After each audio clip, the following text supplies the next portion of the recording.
Good day. This is Inside Law. I'm your host, Gerald Goldfarb. Inside Law is a television program where we attempt to show the public the inside and true picture of how the legal system operates. Many of you see fantasized versions about the legal system, such as LA law. Here we try to show you a little more realism. I'm very proud and happy to have on our show today the Sheriff of Los Angeles County, Sheriff Sherman Block. Good day, Sheriff Block. Nice to be here.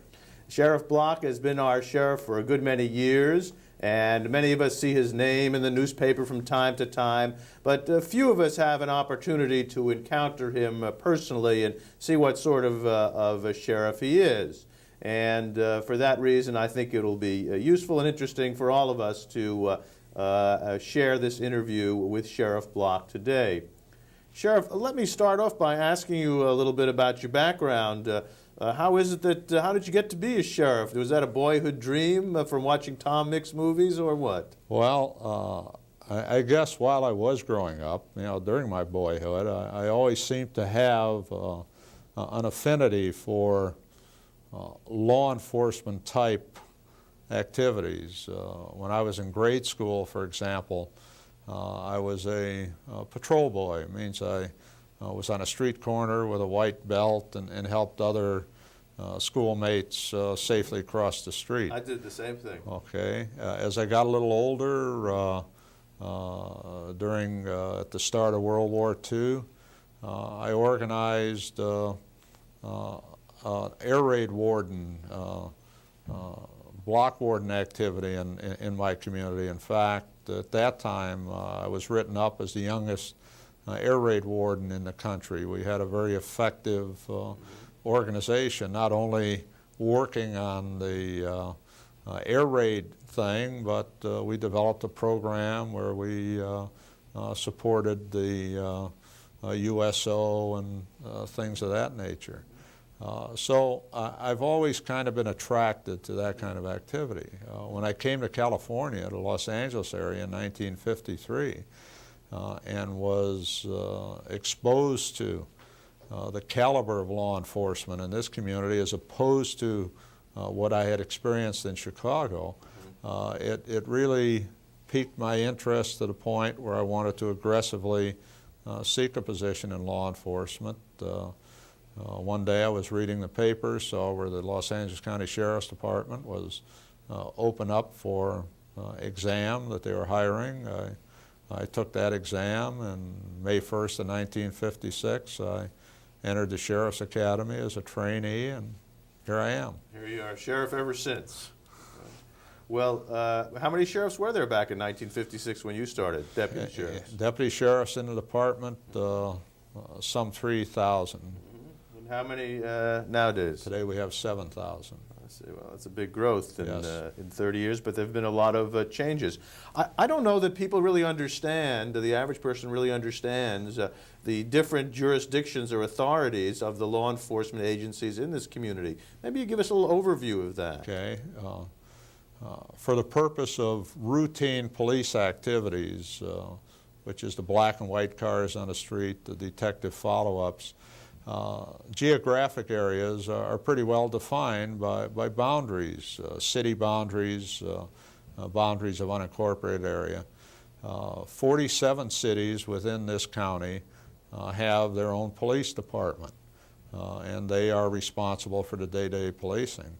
37 municipalities in this county have chosen not to have their own police department, but instead contract with my department for police services. So we are the municipal police agency for these 37 cities and all of the unincorporated area in the county, with a total population of about 2.2 million people and a geographic area of about 3,000 square miles, which is 3/4 of the area of the county. In addition to that, the sheriff, because he is the chief law enforcement officer of the county, is called upon to provide assistance to all law enforcement agencies in the county whenever there is a situation that is beyond their ability to handle. Now, we provide training for most of the law enforcement agencies in our academy. We provide investigative services that require special skills, homicide, arson explosives, things of that nature. Or someone may have a unique situation where they have a need for manpower, perhaps a riot or disaster. We'll respond to that. We provide air services, helicopter assistance to other communities. So we're involved throughout Los Angeles County. And besides doing police work, you actually also run the jail system, don't you? Largest system of its kind in the world. It's a massive operation with approximately 23,000 people in our custody. It's a big hotel. Right. But aside the number of people in our custody, the amount of movement, for example, last year 231,000 people passed through the county jail system, so there's constant movement. Our buses that people see out on the freeways, our big black and white buses, last year we transported 1,600,000 people on those buses. Basically people going from jail to court, back and forth. To and from court, between facilities, people in custody who have to be moved for one reason or another. 1,600,000 passengers last year. So add to that, we operate a dairy. We produce our own dairy goods. We produce just under 1 million gallons of milk a year. We do almost 15 million pounds of laundry a year. We have a bakery that produces several million loaves of bread a year for use within our own facilities and other county facilities. We served over 28 million meals last year to people in our custody. So we have a major operation, a very complex, unique operation. I don't think people appreciate the variety of tasks that you have to In perform. addition to all that, we investigated about 260,000 crimes and arrested about 120,000 people last year. So we're still in police work while we're doing these other things. I see. And the facilities that you operate, I think everybody knows about the LA County Jail downtown. Certainly the lawyers all know about it. And I must say it's very well run. When you want to go down there as a lawyer and interview a client who happens to be in jail, it's very efficiently done. And we lawyers appreciate that quite a bit. But besides the LA County Jail, you have various other facilities around the county. Well, we have facilities out in Lancaster. We have in Miraloma. We have both a men's and a women's facility out there. We have a large facility up at the Castaic area where we have a minimum security facility. People who work on our farm out there, work in our dairy and do those things. Then we have a medium security and we have a maximum security. Then we have our Biscalou Center facility in East Los Angeles. We have our Sybil Brand Institute for Women, which is the largest women's facility in the nation in Monterey Park. And we have the old Hall of Justice jail where my office is, which is the oldest of our jail facilities. The top 5 floors of our building are a jail. So, and then we have 20 stations throughout the county, each of which has a holding facility for the temporary detention of people who are awaiting transport either to court or to our jail. Now, it's my understanding that you've got a real overcrowding problem in these facilities. I wonder if you could tell us a bit about the extent of the overcrowding and the way in which it impinges, if it does, on the system. Well, the overcrowding is significant. Our capacity is approximately 13,000. We're housing about 23,000. It's almost twice as much. Almost twice as much. Well, where do you physically put these? Wherever we have space. We have placed beds in all available space within the jail system. The corridors have beds, the day rooms have beds, the chapel has beds. Well, I mean, if the chapel has beds, how are people going to be able to go to chapel? We maintain some space for, we have quite an extensive chaplaincy program. So, in fact, some of the chaplains indicate that They've got more people in church these days than they've ever had, because some of them are there because they live there, you know. So it may expose some of them to religion who might otherwise not be exposed. My wife used to be a chaplain and go down to the jail, and she always found that that it was good. It was easy to get people to. They would rather be with the chaplain than to be sitting looking at four walls. Yeah. So it was easy to get people to. That is one of the things that is one of the major difficulties of the overcrowding, is trying to generate activities for people to be involved in. We have, you know, in spite of our overcrowding, several hundred people a year receive their high school diplomas while they're in our jail. We have an educational program. We have a whole variety of crafts and recreational activities. We have a very extensive library system. Because the most difficult time to do and the easiest way to heighten tensions is to have people just sit around doing nothing and just thinking about their situation. Yeah, I really think that this is just an example of how the public sector is starved in general. I know if you go to the Los Angeles County Hospital, once again, you find the corridors being used as a space for beds for patients. It seems to me there's a clear analogy that the public sector is starved in some way. Is the Sheriff's Department lobbying or trying to get additional facilities to deal with this overcrowding? We have significant construction programs underway. And in fact, the Board of Supervisors have face their responsibility in the area of jail construction. I mean, they're right out front. We have about $400 million worth of facilities under construction. But the reality is, very simply, that we could go on and build jails and prisons and courthouses and all of the components of the criminal justice system forever, to the point where it could virtually bankrupt us. The answer is more basic than that. You know, we have to get at those things out in the community that are the cause of so many people coming into our system. And from my perspective, the number one factor is the growth of substance abuse. If we can get a handle on that, then I think we will see a reversal in the need for more jails and prisons and courthouses and all these other physical aspects of the system. Well, it's refreshing really to hear a law enforcement leader speak in terms of prevention more strongly than in terms of concrete and steel and those kinds of things. But prevention, and I have in mind our conversation a little earlier this morning, it seemed to me that you were indicating to me that, in your view, a lot of the growth of the population of your facilities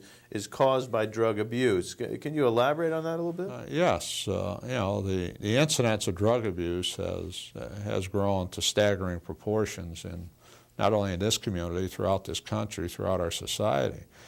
And one of the problems is that the primary focus has been on after-the-fact approach. You know, we've had aggressive enforcement programs, we've had treatment programs, we've had crisis intervention programs and detoxification programs, but we have done little in the way of prevention.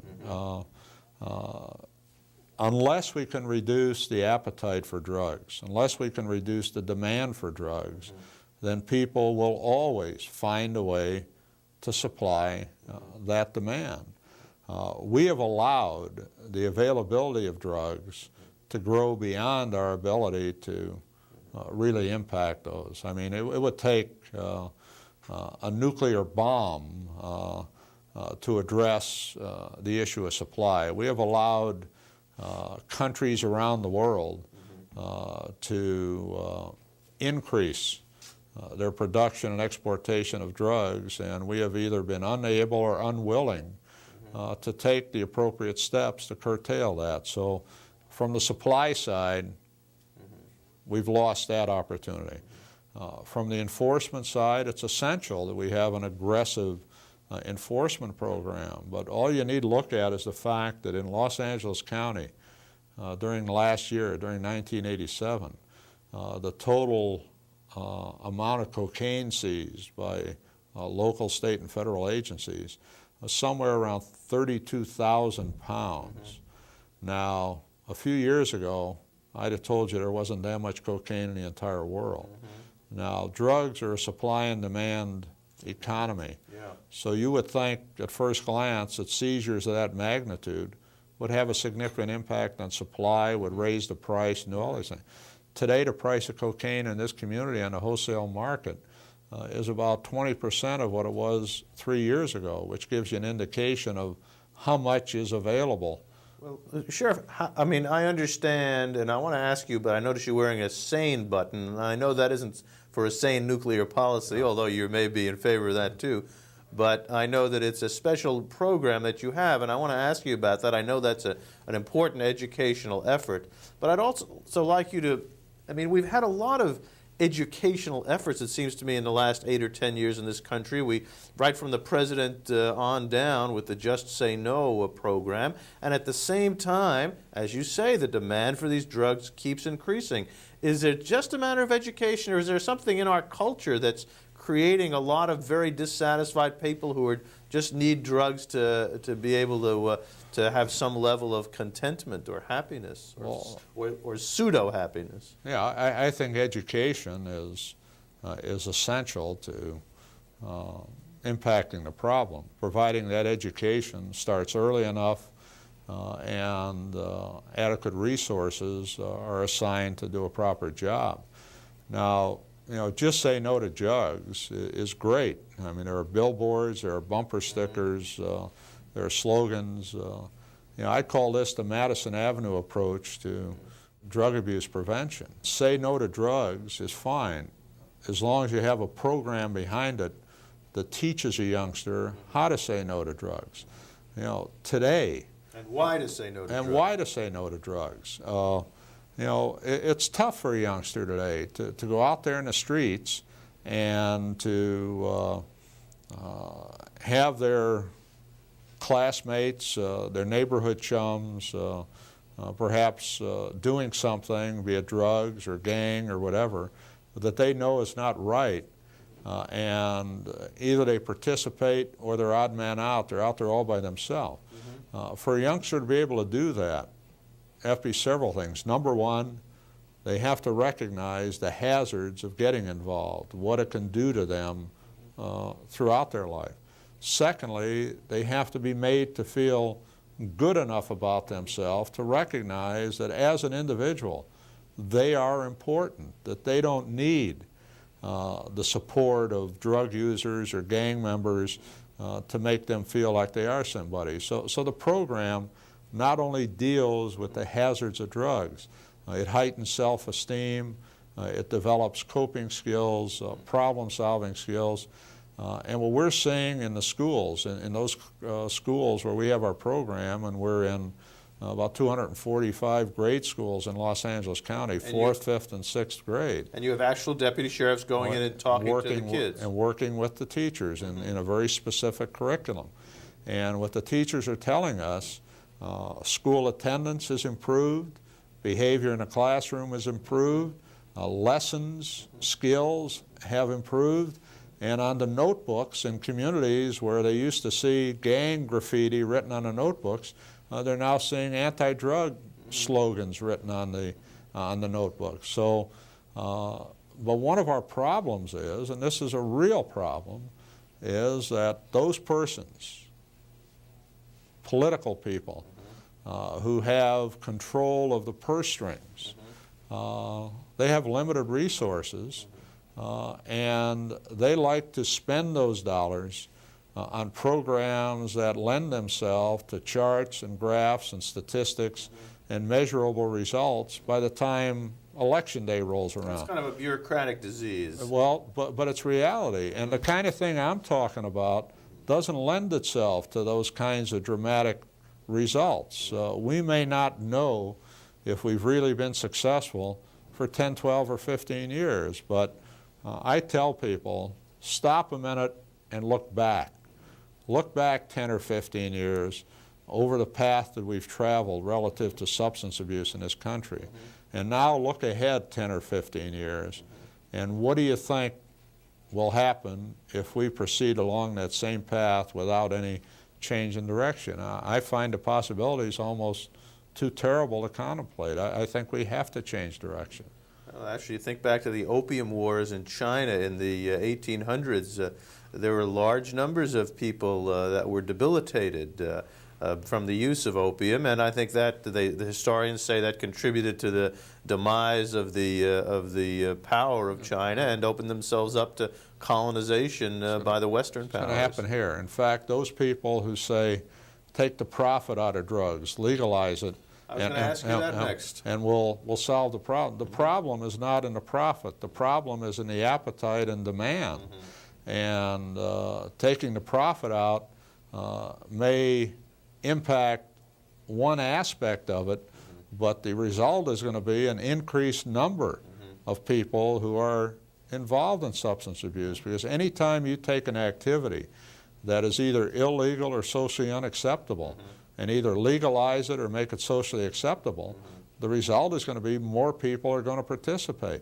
So it's the toxicity problem, it's the problem of drug use, not drug profits, that we're trying to address, and that's what we're doing through education. And you know, I could sum this whole thing up in one statement, and that is, you know, looking back to polio in this country. You know, if Jonas Salk had concentrated on developing a better iron lung instead of a vaccine, we'd still be fighting polio in this country. We may have a better way of treating it, but the scourge of polio would still be with us. And drugs are the same thing. Until we get at the prevention, you know, when people wouldn't buy the Etzel, Ford quit making the Etzel. When people quit demanding drugs, the drug traffickers will be out of business. Well, I'm sure that that's right, but to me, I'm kind of concerned is like, what is it that's making people demand these drugs? Why are they demanding drugs? What is it about their life that's empty and meaningless that they need to have these drugs? You know, that's maybe beyond us. Yeah, but I think that primarily, you know, it starts out, and drugs, you know, the kinds of drugs we're talking about differ somewhat from alcohol, though alcohol is a primary you know, substance of abuse in this country and is a tremendous problem. People can become alcoholics all by themselves. People do not become drug users by themselves. Drugs usually result from associations, things done in groups. People want to be a part of whatever is that's going on, whether it's a high-class party where they have lines of high-grade cocaine there for the guests to sniff, or whether it's a group of kids out on the streets in one of the ghetto areas using rock cocaine. They don't do it by themselves. So the thing we have to do is build up this self-esteem thing, this ability to cause an individual to recognize that they are important as an individual and their future is in their hands. I mean, they are going to determine what lies ahead for them. We're almost near the end of the show. There's one thing I wanted to ask you about before we close. In our earlier conversation, you indicated that you felt your department was somewhat understaffed and that you had 400 vacancies, however, 7,000 officers, 400 vacancies, and problems filling the vacancies because people can't pass the tests. That was real striking to me, particularly with regard to simply the entry-level tests. It's disgraceful. You know, I don't think that any other word is adequate to describe it. When we have, and as I indicated to you, Jerry, any legitimate high school graduate should pass our exam. But half of them fail. Half who take it fail, and not just our exam, so you can't say, well, maybe your exam is too difficult. I serve on the State Commission on Peace Officer Standards and Training, and 51% is the average around the state of applicants who fail entry-level written exam, and that's, you know. That means that a lot of our high school graduates are just Functional illiterates. functional illiterates. That's the word. Yes, they are. And that's a terrible indictment of our school system. Yeah. And maybe that's one of the places where we really have to start if we're going to deal with drug problems and problems of all sorts in our community. In fact, we have a program going now in concert with the Los Angeles County Library System, where they have literacy programs where people who are interested in taking our exam, who have either failed or feel they're not quite up, can work in the library and develop these literacy skills to help them. So we're interested in assisting people to come up to the level we need. And I mean, if I'm correct, the sheriff's I'm getting the rap sign, so I'll end up by saying my understanding is that a deputy sheriff starts off at almost $30,000 a year, so there's a heck of a good job available if a person can pass the test and the other tests that are required. Sheriff Block, I want to thank you very much for being with us today. It's always, it's not always, but it's very interesting on this occasion to talk with you and learn something about how the Sheriff's Department works. I want to thank the audience for being with us today. This has been Inside Law, and I'm your host, Gerald Goldfarb. Good day.